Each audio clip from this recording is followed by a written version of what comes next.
Les 5 recrues à suivre en Pro D2. À quelques jours de la reprise du championnat, découvre qui sont pour nous les 5 joueurs à suivre cette saison. Transféré à Aix-en-Provence, la saison qui arrive semble la bonne pour Yann Boubila. Formé au Stade Toulousain où il a côtoyé les meilleurs talons du top 14, il arrive dans le sud avec de sacrés arguments. À seulement 22 ans, Yann Boubila compte pas moins de 500 minutes au plus haut niveau. Un détail important, un poste qui est réservé plus souvent à des joueurs expérimentés. Et quoi de mieux pour l'ex-Toulousain de s'installer en Provence à un poste vacant.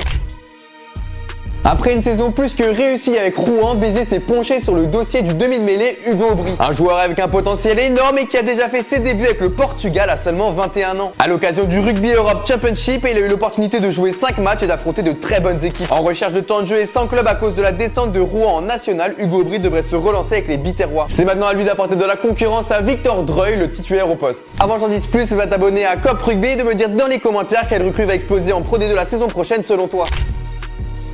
La pépite rochelaise devrait elle aussi être une des grosses sensations la saison prochaine. Lancé à 3 reprises par le club maritime cette saison, Lucas Zamora risque d'avoir davantage de temps de jeu à Soyaux-Angoulême. À un poste déjà bien bouché par Emmanuel Sobous et Adrien Boé, devra se surpasser pour entrer dans la rotation. L'occasion parfaite pour celui qui excelle avec les espoirs rochelais de montrer qu'il est un futur grand joueur.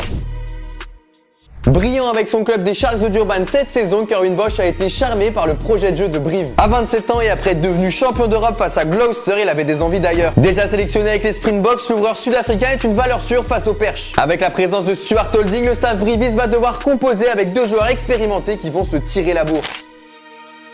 Finissons ce top avec une surprise et un pari de notre part, l'Uruguayen Manuel Lindecar. Moins en vue cette saison avec l'aviron bayonnais, notamment à cause de la concurrence, il a décidé de se relancer en Pro D2. Grand artisan des bonnes performances de l'Uruguay à la Coupe du Monde, son retour à Iona est un vrai bon coup. Car oui, le deuxième ligne a déjà joué sous les couleurs du club de l'Ain. Un retour au bercail qui s'annonce sportif pour Manuel Lindecar qui aura comme mission de retrouver l'élite. Mais alors selon toi, quelle est la recrue à suivre cette année en Pro D2? Et si t'as kiffé, n'hésite pas à t'abonner à Cop Rugby.